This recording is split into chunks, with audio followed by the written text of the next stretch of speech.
나란히 가지 않아도 우리는 하나.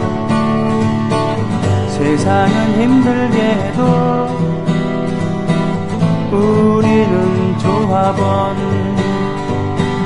우리는 하나.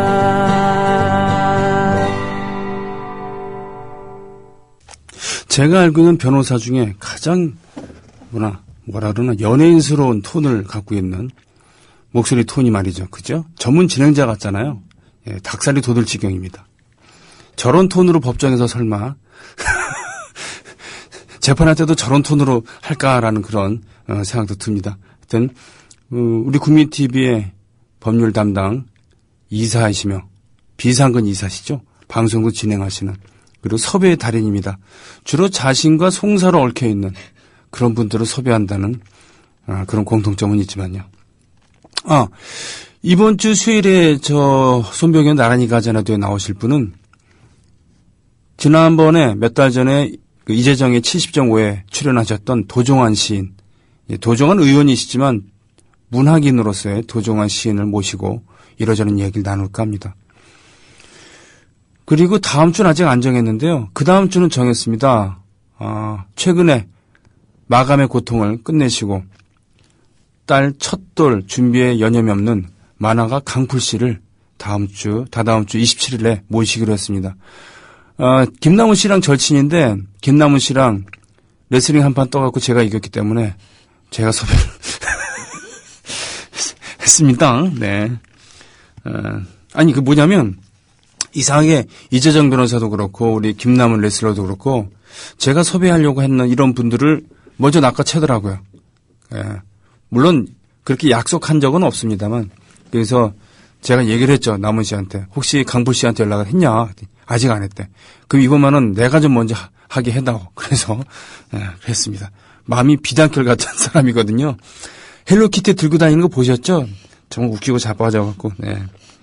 항구 도시는 참 독특한 문화를 가지고 있는 듯해요. 저도 고향이 부산이라 맨날 짠내나는 바람을 지겨워하고 새해를 뱃고동 소리로 시작했던 사람입니다. 이제는 서울 생활이 익숙해져 버렸지만 가끔 부둣길에 골리앗들이 여러 대 멈춰 있는 걸 보면 좀 짠해지곤 합니다. 리버풀이라고 있는 항구는 말이죠. 유서 깊은 항구죠. 그렇죠? 걸리버 여행기에도 보면은 걸리버가 탄 배가 리버풀 항에서 떠나기도 하고 그랬습니다. 리버풀 항구가 2차 세계대전을 마치고 말이죠. 1950년대 이럴 때는 뭔가 좀 쇠퇴의 기미가 보였다는 얘기죠. 네. 맨체스터와 리버풀의 라이벌 경기. 그건 노동자들이 서로 감정이 안 좋기 때문입니다. 왜? 한쪽의 번영이 한쪽의 번영을 가로막는 그런 철도를 개통하게 되면서 더 그렇게 됐다는 얘기도 있습니다만 저도 얼핏 봤기 때문에 구체적으로 얘기할 수는 없겠어요. 하여튼 경제가 이 노동자들에게 미친 영향이 이렇게 강하고 이웃 도시를 생각하지 않는 한 도시의 그런 모습처럼 보였기 때문에 반감을 가졌겠죠.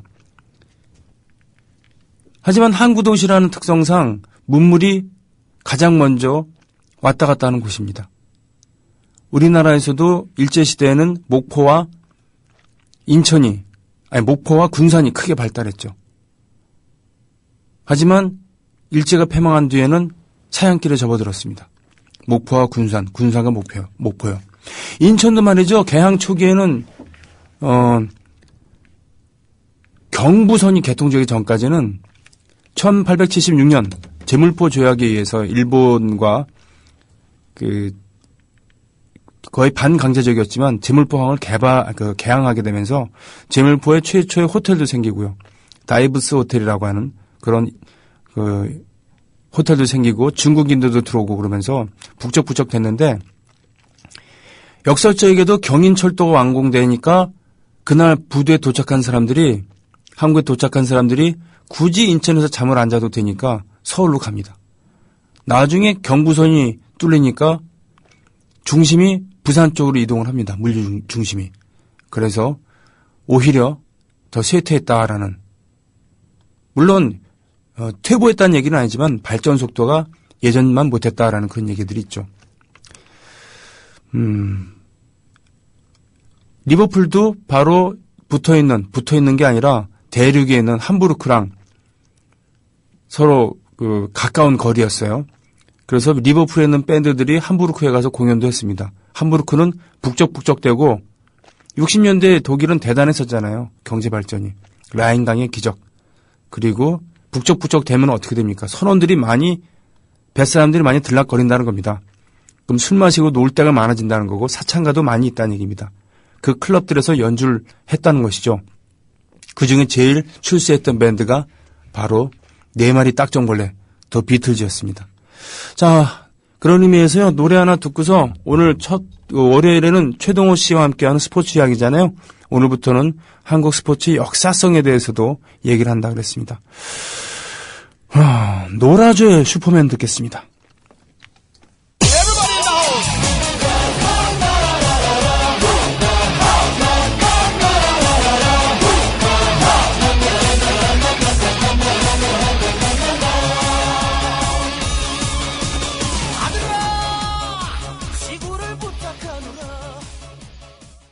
노라조의 슈퍼맨 들었습니다. 아이고, 저 가장 부러운 글 하나 올라왔네요. 도자님, 제가 있는 곳이 리버풀.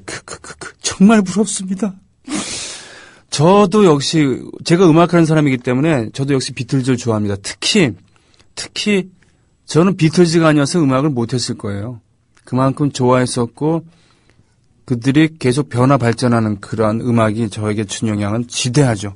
원래 음악을 하려고 했던 사람이 아니었음에도 불구하고 나중에 음악을 할 수 있었던 것은 비틀즈와 같은 그러한 위대한 밴드들의 음악을 열심히 들었기 때문이죠. 공개방송 고지 나왔습니다. 대구 경북 지역 조합원 한마당을 겸한 공개방송이죠. 야, 좌석이 한정되어 있는 관계로 전화로 예약을 받는다고 합니다. 좀 모입시다이. 네, 좀 모여봅시다이 경상도 사투리래요. 11월 23일 다음 주 오후 3시에 수성구 청소년 수련관에서 뇌가 섹시한 이어 오라라고. 그때는 이 작가 문희정의 라이벌 공개방송입니다. 이번 주 토요일에는 김용민 민동기의 미디어 토크죠. 부산 지역에서는요. 제가 못 갑니다만 못 가게 돼갖고 좀 배가 아파 죽겠어요, 지금. 주로 KTX를 타고 다닐 수 있는 곳에는 우리 문희정 아나운서 가시고요. 그렇지 않고 버스로 가도 되는 그런 곳에는 정승조 아나운서가 간다고 합니다. 그거 아시죠? 원래 고귀하신 분들은 그런 컴플렉스가 있어요. 김정일, 김일성 이 두 분의 공통점은 고소공포증이 있어서 비행기를 못 탔다는 겁니다. 그렇기 때문에 모스크바까지 기차 타고 갔다 왔다는 거 아닙니까? 예. 축구 선수 중에서도 그런 분들이 계시는데 그런 분들은 참 곤란하겠어요. 그죠? 어떻겠습니까? 비행기 타는 것 자체가 그렇게 스트레스로 온다면은 우리 문중전마마, 네, 희정황후 문씨 왕후께서는 버스를 못 타신대요. 예, 버스를 멀미 때문에. 예. 그래서 대구, 부산, 대전 여기는 문희정 아나운서가 가시고 나머지는 정승조 아나운서가 가는 겁니다. 네. 저는 여기저기 가리지 않고 다 가는데 부산은 선약 때문에 못 가고요. 다른 것은 입도 선매 당했습니다. 매주 월요일에 함께 하시는 스포츠 평론가 최동호 씨 모셨습니다. 안녕하십니까? 예, 안녕하세요. 예. 저도 리버풀 부럽습니다. 그렇죠. 예. 최동호 씨께서는 리버풀과 맨체스터 유나이티드. 예. 예, 어느 쪽을 더 응원하십니까? 저는 리버풀을 응원합니다. 예전서부터. 어떤 의미에서요? 분위기가 그냥 왠지 마음에 드는 거 있죠. 네. 가서 보면은 언젠가 한번 와본 것 같고 이런 분위기. 리버풀이라는 도시가 그렇게 무슨 낭만적이거나 그런 도시는 아니거든요. 네네네. 근데 이상하게 마음을 끌더라고요. 노동자들의 도시죠, 뭐. 예, 그렇죠. 한국 노동자. 예. 맨체스터도 노동자의 도시잖아요, 근데. 예. 이게 영국 축구의 역사와도 관계가 있거든요. 네. 축구가 오늘날 같이 이 세계적인 축구로 발전해 나갈 수 있었던 그 요인 중에는 네. 영국에서처럼 이 노동자들이 산업혁명 시기에 굉장히 어려웠던 삶을 살았었잖아요. 네, 네. 이들에게 그나마 숨통을 틔워줄 수 있었던 것이 바로 축구 하나였습니다. 네. 네. 그 홈타운을 중심으로 한 축구 그 팀들 간의 이 경기가 벌어지게 되면서 그나마 맥주 한 잔 마시고 이 살 희망을 줬던 게 이게 축구였었기 때문에 그래서 이 지역 연고 의식이 굉장히 발달이 됐죠. 그렇군요. 그래서 뭐 우리가 흔히 알고 있는 독일의 뭐 도르트문트나 함부르크나 가만히 보시면은 산업혁명 시기에 일찍이 산업화와 도시화가 됐던 도시를 기반으로 해가지고 축구팀들이 자리를 잡게 된 겁니다.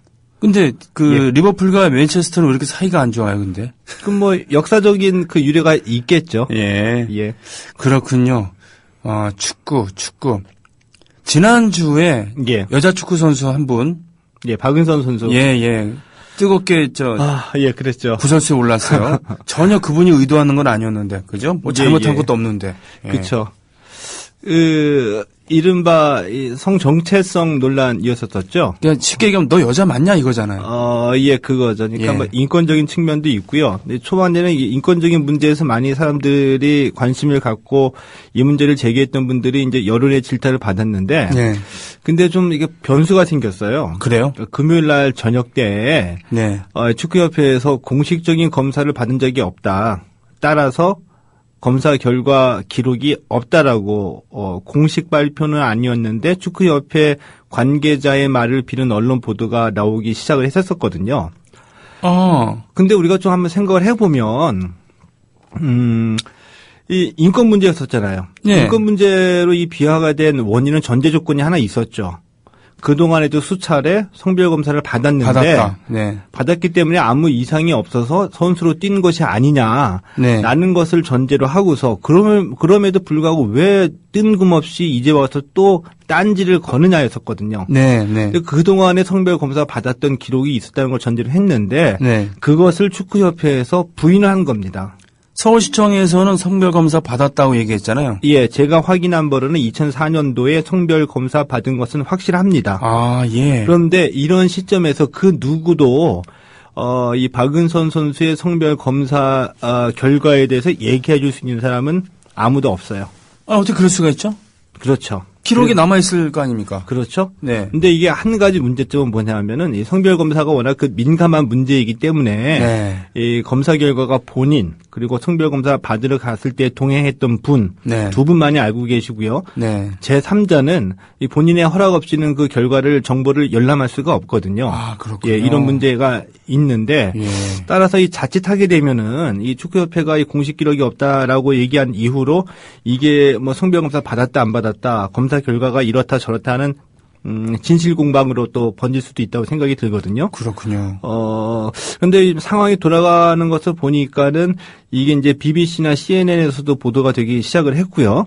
예. 그래서 이 박은선 선수가 실력이 뛰어나니까 국가대표로 선발돼가지고 국제대회에 나가려고 한다면은 본인이 원하든 원하지 않든 간에 상대팀에서 이 성별검사를 요구하게 될 겁니다. 네. 그렇다고 한다면 2004년도에 그 기록이 있으면 그것을 근거로 해가지고 할 수도 있는데 네. 지금 협회 얘기로는 그 결과가 없다는 거 아닙니까? 그렇군요. 그러면은 다시 성별검사를 받아야 될 상황이 벌어질 수 있고요. 네. 근데 만약에 성별검사를 받기가 싫어서 박은선 선수 입장에서는 이미 수차례 받았는데 왜 또 받아야 되느냐. 네. 국가대표로 뛰지 않고 국제대회에 나가지 않고 국내에서만 뛰게 된다면은 그것도 역시 검사 결과가 확실히 밝혀지지 않는 한 논란을 또 불러일으킬 수도 있게 되겠죠. 그렇군요.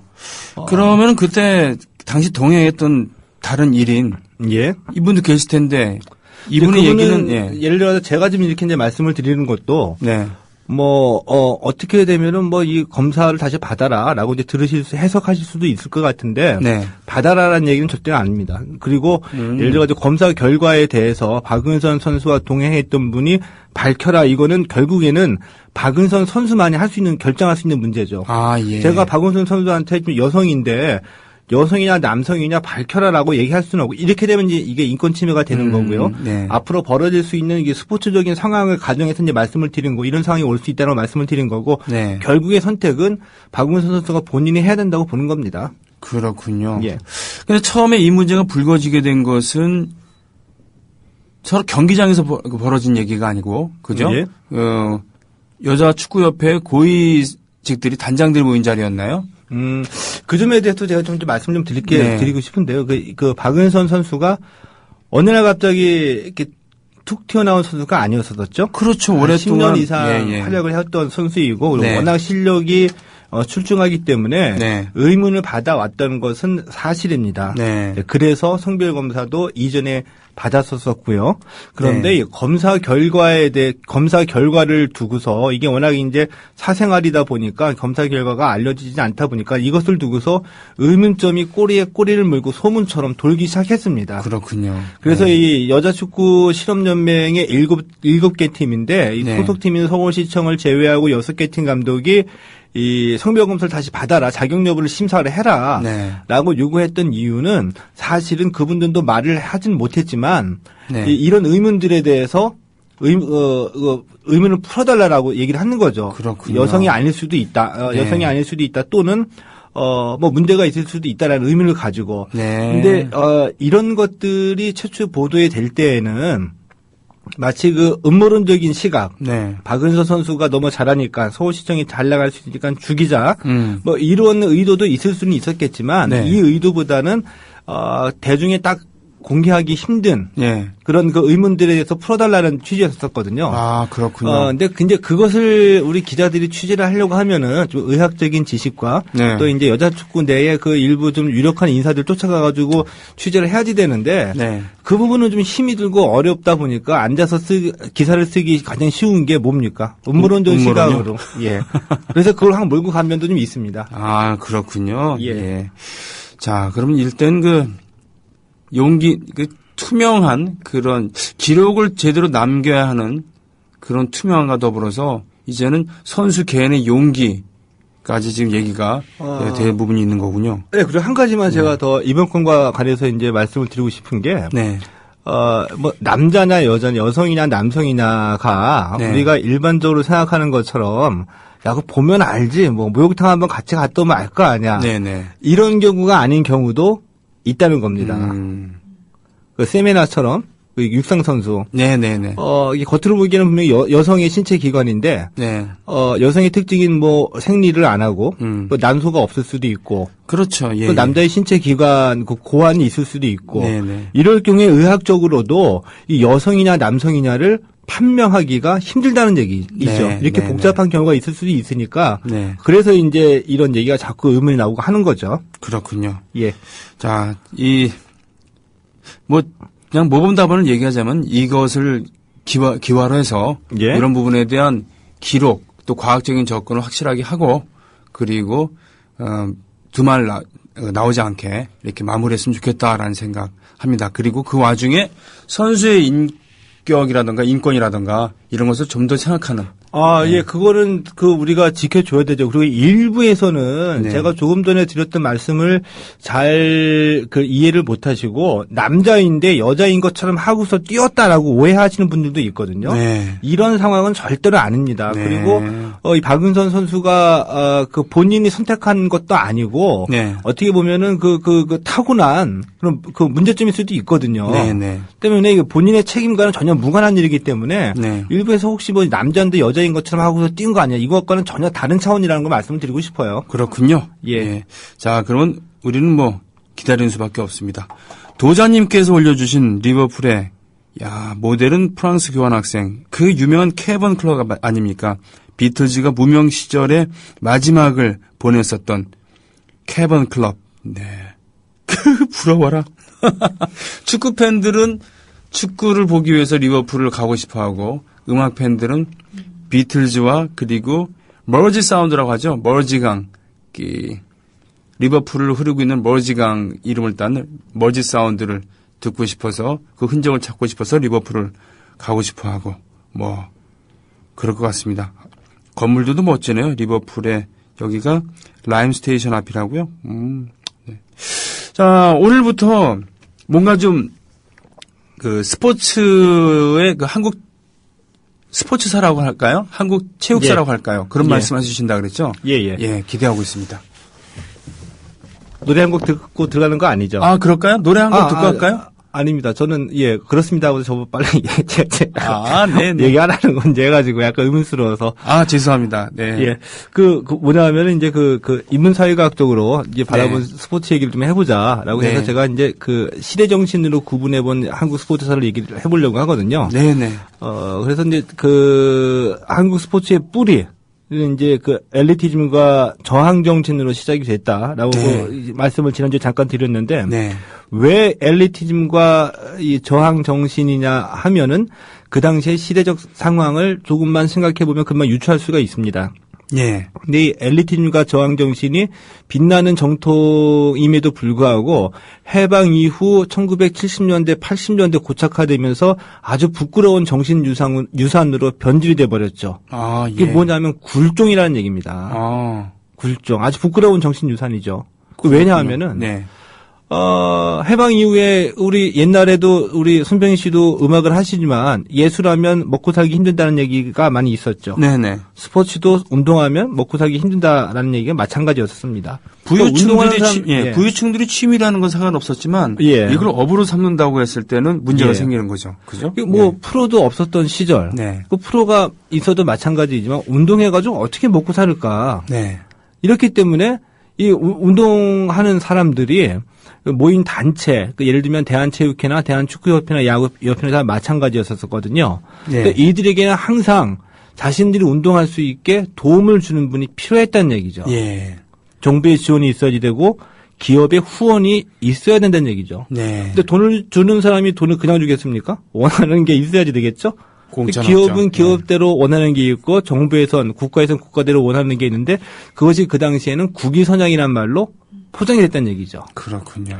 그래서 우리가 흔히 생각할 때에 운동한 사람들 좀 멋있을 것 같고 페어하고 순수할 것 같고 이런 얘기들 많이 하는데 제가 겪어본 체육인데 전혀 그렇지 않습니다. 그래요? 이게 머리 빠르고 권력의 향방 계산 정확하게 하고 그러니까 제가 이제 체육인이라고 말씀드리는 것들은 뭐라고 할까요?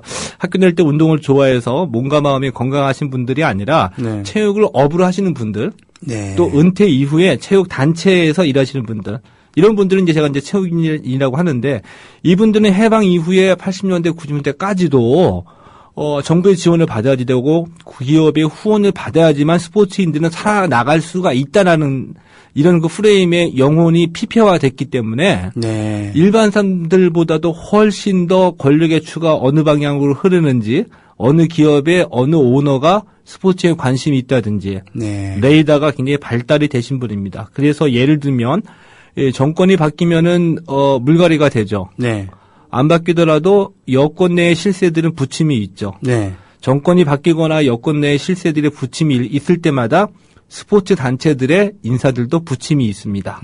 왜 그러냐 하면 항상 정치권에 등을 업고 2년을 돼가지고 그런 자리를 차지해 왔기 때문이죠. 채널을 이어야 되니까. 그렇군요. 그래서 이제 그런 굴종이 부끄러운 정신유산으로 이어져 왔는데 원래는 안 그랬다. 안 그랬죠. 근데 지금은 이제 90년대 넘어가면서부터 또 중요한 변화의 조짐이 생겼거든요. 그 중요한 변화의 조짐이란 건 뭐냐면은 이 박세리 박찬호 선수가 아주 중요합니다. 중요한 하나의 씨앗을 뿌렸는데 그 이후로의 그 세대들은 프리미어리그나 메이저리그나 일본 프로야구 등을 아무 저항감 없이 보고 자라왔죠. 그러면서 꿈을 키워온 겁니다. 근데 그 이전 세대들은 운동을 해가지고 성공한다고 했을 때 그 성공의 목표가 최고면은 어디서 최고? 대한민국에서 최고였었거든요. 세계 최고는 그야말로 꿈이었었고. 국가대표 선발했겠죠. 근데 메이저리그 어렸을 때부터 본 우리 젊은 세대들은 자연스럽게 세계 최고가 목표로 되어 왔는데 이들이 세계 최고로 갈 수 있었던 원동력은 과거처럼 내가 성공해서 우리 부모님이 행복하게 해줘야지 아니면 국위선양을 내가 위해서 내가 뛰어야지가 아니라 오로지 개인의 욕망. 내가 최고 한번 해보자. 자신의 꿈일 수도 있고요. 부와 명예라는 거죠. 그 산업화된 프로스포츠에서 스포츠를 통해서 부와 명예를 얻고자 또 김연아, 박태환 이런 선수들 그리고 이 정부의 간섭이나 단체의 간섭으로부터 굉장히 벗어나려고 하죠. 네. 개인주의적인 성향이 굉장히 강하기 때문에.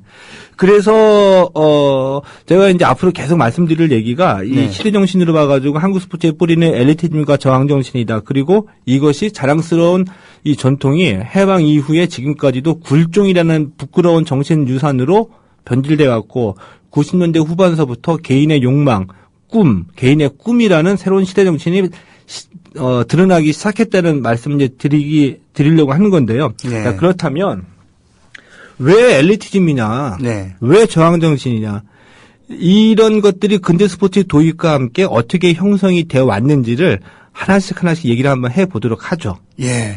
그러고 보니까 정확히 얘기하면 근대 스포츠겠죠. 예. 네, 근대 스포츠는 유럽과 미국에서 예. 많이 이렇게 생겼겠지만 우리에게 전해진 과정은 어떻게 보면 참 우연에 의해서 전해지기도 하고, 예를 들자면은 제물포를 개방을 했더니 거기 영국 배들이 드나드는데 예. 거기 영국 해군들이 공 갖고 뭘 하더라. 예. 네, 그게 이제 축구였다고 하고, 예. 그리고 우리나라 최초의 야구팀 둘이서 야구 경기를 했는데 그것이 바로 지금의 경기고등학교랑 예. YMCA랑 예. 네. 그때 뭐 포수가 꾸준하게 서갖고 이렇게 공을 받더라고요. 보니까. 이거 사진이 있죠. 예, 유명한 남아서 사진이 오는 있는데. 거. 뭐 이런 것들이 있는데 이게 참 선사시대 얘기잖아요. 근데 불과 한 100년 전, 150년 전 그렇죠. 이내의 얘기이기도 하죠. 그렇죠. 예. 그때 얘기부터 좀 해주십시오. 예. 네. 이제 근대 스포츠가 우리나라에 들어오게 된 배경이 되게 네. 이제 1880년대 이후서부터 들어오게 네. 되거든요. 근데 제가 아까 이제 시대 정신이라는 말씀을 드렸기 때문에 네. 그 당시의 시대적 배경을 우리가 좀 이해할 필요가 있습니다. 네. 19세기 후반, 중후반서부터 들어가면서 우리나라 인근 해역에도 네. 이양선이라는 게 나타나기 시작했죠. 이양선. 네. 그 오랑캐의 배라는 뜻이죠. 네, 네. 우리식으로 표현해가지고. 예. 근데 이양선의 역할은 그거였었죠. 이 제국주의의 천병이었었죠. 네. 그러니까 서세동돔이라고 하는. 네. 그 제국주의의 출현과 함께 그 식민지 경쟁에 나서면서 드디어 우리나라에도 제국주의의 그 손길이 뻗치기 시작한 거였었습니다. 네. 근데 이 제국주의의 천병 노릇을 한 분들이 계셨었죠. 선교사들이죠. 선교사였었죠. 예, 예. 뭐 전부 다는 아니지만 예. 일부 선교사들이 제국주의 천병 노릇을 하면 했던 것이 역사적 사실이기 때문에 사실이죠. 예, 이 말씀을 드리는 건데 그들이 이제 예를 들면은 그 이슬람들이 포교 전쟁을 할 때 네. 한 손에는 코란, 네. 한 손에는 칼을 들고서 전쟁을 벌였지만 네. 이들 선교사들은 한 손에는 성경, 네. 또 한 손에는 뭐 교육, 의료. 예. 그러니까 손이 두 개니까 이 발에다가는 또 뭘 달았을까요? 공을 달은 거죠. 예. 그래서 이 한국 근대 스포츠의 아버지라고 부르는 분이 있거든요. 질레트라는 유명한 선교사가 있었습니다. 아, 면도기 만든 그 가문인가요? 예. 그 가문하고는 다른 가문이에요. 이분은 미국 분이신데. 네, 질레트. 예, 네. 질레트라는 분이 야구도 전해주고 축구도 전해주고 네. 농구도 전해주고 축구는 아니고요. 네네. 뭐 복싱도 전해주고 해가지고 네. 물밑이 들어왔었었죠. 네. 근데 이 시기가 서양 문물, 그 신문물이 막 들어오기 시작하면서 조선의 운명이 풍전등화했었었죠. 네. 그래서 일본까지도 자기네들이 우리보다 한 50년 정도 먼저 문 열고 네네. 운 좋게 산업기술 발전시켜서 부국강병에 성공했다고 네. 우리나라를 넘보면서 조선이 넘어가던 시기였었죠. 그렇습니다. 그죠? 울분이 쌓이던 시기였었습니다. 예, 예. 그때에 그 당시에 그 지식인들, 그 개화 사상가들, 그리고 그 이후로 이 독립운동 하셨던 분들이 나라가 망하는 꼴을 보면서 비분관계를 했죠. 네. 근데 우리는 왜 이렇게 당해야지 되는가라고 네. 고민을 해서 제일 먼저 왜 당할 수밖에 없었느냐고 했던 것이 조선 왕조 500년 시기에 그 문약했던 유교 전통. 네. 이었었죠. 무를 억압하고. 예. 예. 문관은 무관보다, 무관은 문관보다 항상 낮은 직급이었어요. 그렇죠. 예. 그리고 대표적으로 우리나라 최초의 미국 유학생 네. 서유견문을 쓰신 유길준 선생, 예. 개화 사상가죠. 네. 이분은 뭐라고 했냐면은 조선 왕조 500년의 유교 전통이 네. 우리 민족에겐 백해무익하다. 음. 그리고 이 유교 전통이 우리에게서 빼앗아간 상무 정신, 네. 무를 숭상하는 이 상무 정신이 민족적인 절대 범죄라고까지 표현했었거든요. 그에 비해서 일본은 몇백 년 동안 무를 나세웠습니다. 사무라이들이 글을 읽고 사무라이들이 행정을 배우고 사무라이들이 학문을 배워서 실생활에 이용을 했죠. 예, 그랬죠. 네. 그리고 이 어느 정도로 이 조선의 그 양반들이 허례허식과 의식에 뒤처졌냐 하면은 신기선이라는 분이 계십니다. 신기선. 예. 네. 그 당시로 보면 굉장히 개혁적인 인물이었었어요. 네네. 그리고 혁명가죠. 김옥균 선생. 네. 김옥균 선생이 일으켰던 그 갑신정변 3.1 네. 천하 이후에 이 김홍집 내각이 들어서면서 가부개혁을 하잖아요. 그렇죠. 이 가부개혁을 주도했던 김홍집 내각의 대신이었던 분인데 네. 그때의 그 미국 영사가 신문물을 소개해 주겠다라고 네. 해가지고 조선의 이제 고위 관료들을 모아놓고 네. 테니스 시범을 보입니다. 아. 반바지에 테니스를 딱 이렇게 들고 와가지고 속으로는 이게 귀족 스포츠죠? 예, 네. 이 신사들의 이걸 스포츠. 한번 봐봐라. 네. 테니스 시범을 보이고 난 다음에 땀을 뻘뻘 흘리고 얘기를 했겠죠. 네. This is tennis. 뭐 그 이후에 많은 이야기 했겠죠. 네. 저는 이것밖에 못합니다. 네. 그랬더니 신기선이라는 분이 분기탱천했어요. 네. 그 장면을 보고서 뭐라고요? 아니 이 지체 높으신 양반이 땀을 뻘뻘 흘리면서 이렇게 뛰어다니느냐. 천한 것들처럼. 땀 흘리면서 움직이는 거는 아래 것들이야 시키지. 이게 무슨 망발이냐고. 하긴 그때 고종 황제께서 이렇게 어려운 거는 아래 것도 시키지 왜 당신이 하냐 이렇게 얘기했다는 일화도 있습니다만. 예, 제가 이 지금 말씀드렸던 신기선의 그 실례는 실제로 있었던 일이고 유명한 일화이거든요. 이렇게 우리는 상무 정신을 잃어버리고 몸을 쓰는 것을 천하게 여겨왔다는 것이죠. 네. 이것을 반성하면서부터 그 당시에 우리 개화 사상가들이 우리 민족이 흥하기 위해서 나라를 안 뺏기기 위해서는 해야 될 것이 있다. 운동을 해야 된다. 몸을 튼튼히 해야 된다. 예, 그거 하나 있고 또 제일 먼저 한 일이 학교를 세우는 일이었죠. 학교요? 예. 학교. 예. 학교를 세워서 그 당시에 근대화, 그러니까 우리 민족이 그 나라를 안 뺏기고 지키기 위해서 이제 근대화가 되어야지 되는데 근대화를 상징하는 세 가지 대표적인 게 있었습니다. 요즘 같았으면은 뭐 그 애플의 아이폰 5인가요? 예. 뭐 이런 거 제일 먼저 입수하고 S, 갖고 다니고 네. 그 최신 음악 딱 이렇게 듣고 뭐 이런 거 식으로 그 당시에 근대화를 상징했던 세 가지가 뭐냐면은 네. 학교, 학교. 신식 학교였었죠. 네. 신식 학교에서는 이렇게 뭐 그 당시에 듣지도 못했던 역사, 지리, 산수, 물리 이런 거를 가르치고 영어도 가르치고 체육도 있었어요. 체육이 있었었죠. 예. 그래서 학교와 신식 학교와 스포츠와 하나는 기독교였었죠. 기독교. 예. 생각해 보니까 우리나라 최초의 근대적인 학교는 원산학사였고 예. 서울 지역에서는 유경공원이라는 곳이었습니다. 유경공원이었었죠. 그리고 가장 오래된 학교 중에 하나인 제동초등학교 이런 것은 예. 지금 120-30년 정도가 됐죠. 예. 네, 뭐 그렇게 우리나라 근대 교육이 뭐 발전했습니다만 체육도 함께 들어왔다는 얘기군요, 그때. 예. 네. 그래서 1895년에 그 신식 학교에서 최초로 학교 교과목 중에 하나로 네. 체육을 넣었어요. 그리고 체육을 가장 중시했죠. 네. 근데 우리 지금 시대 우리는 뭐 고등학교에서 체육 수업을 요즘에 하는지는 모르겠는데 몇 년 전에 체육 다 뺀다는 얘기도 있었고요. 체육은 들러리죠. 예. 그리고 체육 시간에 그 소신 있는 체육 선생님이 아이들 운동장에서 고등학교에서 수업을 하면은 학부형들이 항의한다는 얘기도 들었거든요. 맞아요. 이 대학 입시를 앞둔 이렇게 중요한 시기에 운동장에서 찐박질 한다고. 근데 이 시대적 상황에서는 다른 얘기였었죠. 네. 독립운동가 개화 사상가들이 우리가 우리 조선을 지키자고 했을 때에는 새로운 문물을 받아들이고 네. 조선이 튼튼해지기 위해서는 가장 먼저 튼튼한 국민이 있어야지 되잖아요. 체력은 국력. 예. 사실 그 얘기가 상당히 제국주의적인 관점에서 나온 얘기이기도 해요. 제국주의적인 관점도 있죠. 이 근대적인 국민 제국 그 민족 국가에서 그렇죠. 국민을 하는데 그래서 이제 체육이 피지컬 에듀케이션이라고 해가지고 훈육의 개념 유럽에서 나온 얘기죠, 이게. 예, 그렇습니다. 국력이다. 예. 그래서 우리도 이제 그 뒤쫓아서 이제 근대화의 모델을 네. 쫓아간 겁니다. 예. 그래서 그 학교를 세우고 학교에서 이 운동을 가르치고 튼튼한 국민을 길러내고 네. 그런데 이 학교가 아까도 말씀드렸지만 물론 이제 관립 학교도 있고 나중에는 일제 강점기에 일본이 세운 그 관립 학교도 있긴 하지만 네. 민족 운동가들이나 이 개화 사상가들이 학교를 많이 세우고 민중들을 일깨워야 된다 해가지고 교육을 실시했잖아요. 맞아요. 대표적으로 배제학당이라던가 배제, 진명학교, 뭐 이화, 보성, 예, 예. 뭐 중앙, 숙명, 진명. 네. 숙명은 저는 굉장히 좋아합니다. 하여튼 거기 출신 저기 혹시 많이 있었었죠. 부인을 많이 애인이 있었었는데. 많았다는 얘기입니까? 예. 질문 아니고. 예, 애인은 많이 중요한데. 네.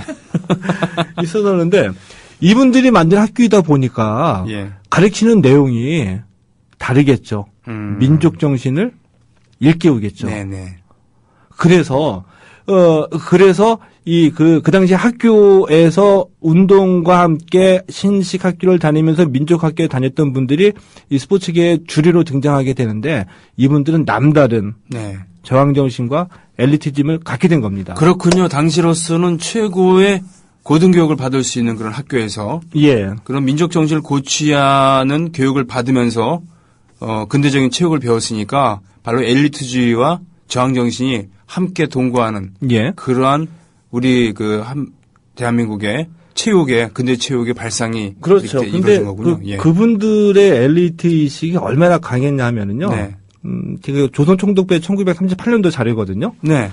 그 자료를 보면은 그때 뭐 일제 식민지였었기 때문에 뭐 조선에 무슨 뭐 다닐만한 회사도 없고 뭐 산업 시설도 없었겠죠. 네. 실업률이 53%였습니다. 그 나머지 47%도 하루 벌어서 하루 먹는. 네. 그 당시에 그리고 이 조선 인구의 90%가 농민이었는데요. 네. 이 농민의 80%가 소작인이었었어요. 소작료 내고 고리대부 업체로부터 돈을 받아가지고 농사 짓고 가을에 추수하고 나면은 그 일제가 굴량미를 쓴다고 해가지고 공출이라는 게 있었거든요. 강제로 쌀. 네. 50% 정도 갖고 갔습니다. 그럼 먹고 살기 힘들었었죠. 우리 국민의 대부분이. 그렇군요. 근데 이런 상황에서 1935년 정도에 우리가 흔히 말하는 고등보통학교 있죠. 고등학교. 예, 고보. 예. 이 고등보통학교에 다녔던 이 인구가 네. 예를 들면 한 몇 퍼센트 정도 됐을까요? 고등학교라 잡으면은. 지금의 고등학교는 다니는 사람이 거의 뭐 이러저렇게 갖고 90% 이상 되잖아요. 네, 또래 그렇죠? 애들을. 예. 근데 그 당시에 이 고등보통학교 취학률이 0.09%였었어요. 조선인들의. 잠깐. 그러니까 중학교를 1000명이 졸업을 했다고 치면은 예. 아니 그게 아니라 1000명의 젊은이 애들이 있다 그러면 그중에 한 명도 없다는 얘기죠. 0.09%니까. 그냥 1%가 아니구나. 그러니까 전국적으로 다 따져가지고. 만 명 중에서 9명이 고보에 진학했다는 얘기군요. 예. 그렇군요. 근데 그게 좀 고보하니까 우리가 지금 고보하니까 우리가 고등학교로 우리가 생각하고 있잖아요. 네. 그리고 뭐 제1고보 지금 경기고등학교의 경기고. 전신 예. 이렇게 이제 경기고의 전신이라고 하니까 우리가 고등학교라고 알고 있는데 고등보통학교는 고등학교가 아니라 사실은 중학교입니다. 중학교예요. 중등 과정이에요. 중등 과정이고 그렇군요. 보통학교 졸업하고 고보로 올라가는데 근데 일제가 조선인들에게는 교육의 기회를 주지 않은 거죠. 그렇죠. 조선인들에게는 아주 최소한의 그 고등교육만 시켜가지고 이 하급 관리나 자신들이 그 지배하기 딱 좋은 정도의 면석이. 실무적인 일만 하는 관리들을 네. 길러내기 위해서 했었는데 이 1920년대, 1930년 되기 전까지만 하더라도 고등보통학교의 전국적인 숫자가 8,000명밖에 안 됐었거든요. 우리나라 다 털어서. 그렇군요. 예. 그리고 1935년에 올라가가지고 전국의 전 조선에 고등보통학교하고 실업학교를 합쳐가지고 48개가 있었습니다. 네. 그러니까 뭐라고 할까요? 대부분의 사람들이 이 고보 다니는 고보생들 보는 게 하늘의 별따기. 그러니 연희 전문이니 보성 전문이니 예. 그리고 해화 전문이니 뭐 예, 그다음에 주로 예. 일본인들 자녀들을 위해서 세운 예. 경성 제국대학이니 이런 학생들은 그야말로 천연기념물. 청년기업이고 대단한 엘리트 의식을 가진 네. 것이었었죠. 그렇군요. 이렇게 실력뿐만이 아니라 또 아까 제가 말씀드렸던 것처럼 뭐 실업률이 53%이고 대부분이 소작인이었었던 먹고 살기 힘들고 공출 뺏기고 했는데 네. 보통학교하고 고보 보내려고 하면은 힘들잖아요. 네네. 집안에 돈이 있는 사람들만 다녔다는 거죠. 그렇겠군요. 근데 엘리트 의식을 안 가질 수가 없었죠. 그렇군요. 근데 이들이 학교에 진학하게 되면서부터 민족학교 우리가 소위 말하는 네. 그러니까 관립, 일제가 세운 고보가 아니라 네. 이 민족운동가들이나 이 개화 사상가들이 세운 학교에 들어가가지고 민족의식을 철저하게 받게 된 겁니다. 네. 그리고 그 당시에는 학교에서 운동을 권장할 수밖에 없었거든요. 조선 민족이 튼튼해져야지 나라를 네. 대체할 수가 있으니까. 그러니까 문물을 겸비하게 된 분들이 많이 생기게 된 거죠. 그렇군요. 예. 그래가지고 대표적으로 이제 복싱예를 한번 들어볼게요. 네. 복싱. 이제 복싱예를 제가 왜 맨 처음 드냐 하면은, 우리나라 종목 중에서 가장 최초로 글로벌하게, 세계 만방의 이름을 떨친 종목이 바로 복싱입니다. 그렇습니까? 그 어려웠던 시기에, 네. 1930년도에 우리가 전일본 복싱을 다 석권했어요. 조선의 이 돌주먹들이. 진짜요? 예. 일본이 비좁아서 그 당시에 그 아시아의 문명의 중심지가 상하이였었거든요. 아시아의 파리라고 불리울 정도로 정보, 경제 모든 것의 중심지였었거든요. 거기에는 그렇죠. 유흥도 넘쳐나고. 1930년대에도 네네. 이미 프로리그가 있었어요. 상하이는. 축구도 프로리그가 있었었고 프로복싱도 있었었고. 네. 그래서 일본이 비좁아서 상하이까지 가가지고 명성을 떨친 우리가 그런 민족이거든요. 근데 상해도 비좁아요. 가서 봤더니. 그래서 미국인 그 복싱 프로모터가 눈여겨본 선수들을 조선 복서들을 데리고 가지고 네. 1930년대에 미국 프로복싱에 데뷔를 시킨 분도 있습니다. 세계 랭킹 6위까지 올라간 분이 있어요. 정말요? 예. 와, 원래 싸움 잘했구나. 근데 우리가 싸움도 잘했는데 제가 보니까 이게 조선의 양반들 네. 문약했죠. 앉아가지고 맹자와 공자만 했는데 조선의 민중들은 굉장히 강했습니다. 그래서 복싱, 마라톤 우리가 손기정 선생이 1936년 베를린 올림픽이라고 알고 있잖아요. 네. 손기정 선생이 넘볼 수 없는 선배들이 있었습니다. 그래요? 양정고보, 배제고보에서 네. 뛰었던 그분들은 1932년도 LA에서 올림픽이 열렸었거든요. 네. 여기에 마라토너, 조선의 마라토너 2명이 출전을 했었었고, 그래요? 복싱에 한 명이 또 황울수라는 돌주먹이 또 출전했습니다. 이 김은배라는 분은 조선 신궁대회라는 데에서 마라톤 네. 해가지고 세계 신기록을 세웠어요. 그래요? 예. 그래가지고 32년 올림픽에 출전했거든요. 올림픽에 가서는 6등을 했습니다. 대단하네요. 그 어려웠던 시기. 예, 대단합니다. 우리 이런 민족이에요, 우리가. 마라톤 양정고보 출신이시죠? 예. 손기정. 예. 그리고 남승영 선수가 거기서 성적으로서는 3위를 했습니다만 예. 그야말로 남승영, 손기정은 서로 앞을 다투는 그런 위대한 마라토너였고요, 그때요. 예. 그리고 당시에 마라톤도 성했습니다만 자전거. 예. 자전거 엄복동이라는 엄복동. 분을 이제 얘기를 해야 되는데. 그렇죠. 비행기 안착남. 48분인데 이게 어떻게 오늘도 얘기 10분의 1도 못하고 이제 막 재밌는 얘기가 들어가지 되는데. 자, 그러니까 이제 다음 주를 기대해 주세요. 이렇게 되는 거죠. 성의경이라는 분 얘기 원래 했었어야지 되는데요. 한국 복싱의 아버지 성의경 선생이 어떻게 조선 민중의 가슴에 불을 질렀는지. 자, 이럴 때 투비 컨티뉴도 이렇게. 자, 애국 시민 여러분, 해외 동포 여러분, 그리고 동료 주민 여러분, 우리 스포츠 평론가 최동호 씨께서 안타깝습니다. 정말 물 만난 고기처럼 오늘 제가 끼어들 자리도 없어요. 그런데 지금 서론도 제대로 얘기를 못하고 계십니다. 투비 컨티뉴도 해서 차근차근 이야기하도록 하고요. 그 다음 주는 누구라고요? 한국 복싱의 아버지이신? 한국 복싱의 아버지 성의경 선생이라고 예산의 대지주의 맏아들이었었어요. 그렇군요. 일본에 건너가서 대학에서 복싱부를 창설하고. 여기까지! 예, 성희경 선생과 엄복동 더불어서. 선생은 저희 고향 선배입니다. 아, 그렇군요. 그리고 초창기에 YMCA가 많이 거론되는데 또 주목패 얘기도 나오고 예. 그런 얘기들. 장군의 아들 얘기도 나중에 나올 수밖에 없습니다. 흥미진진할 것 같지 않습니까? 그때 그걸 들으시려면 다음 주까지 기다리시면 돼요. 자, 오늘 여기까지입니다. 고맙습니다. 예, 고맙습니다. 네. 지금까지 스포츠 평론가 최동호 씨와 함께하는 한국 체육사 오늘 서론이었습니다. 가입해 주신 분이 두 분 계세요. 사는 곳과 이걸 밝혀주지 않으신 헬로나미님 그리고 보리피리님 일단은 손뼉. 예. 반갑습니다. 게시판으로 가볼게요. 최초의 야구 경기가 1846년 6월 19일이군요. 뉴욕 나인팀이 니커보커스 팀을 4이닝 동안 23대1로 이겼다고요? 예. 아메리카 대륙으로 옮겨와서 영국의 크리켓, 원얼캣, 라운더스 이런 이렇게 발전해왔던 작은 공각과 하는 놀이가 야구로 미국에서 발전했다고 합니다. 자, 그러게 시생님께서 올려주신 이 사진이 바로 우리나라 최초 야구 경기입니다. 황성 어쩌고저쩌고 이렇게 그때 있었던 YMCA와 지금 타자는 그렇죠, 경성 제일고보였던, 지금은 경기고등학교였던 이 두 팀의 경기였습니다. 필립 질레트, 한국 이름으로 길레테라고 불렸다고요? 그 이후로 한국 야구가 벌써 100년이 훨씬 지났습니다. 1906년 황성 기독교 청년회와 도고학교의 경기, 이런 사진도 올려주셨어요. 새로 고침 해볼까요?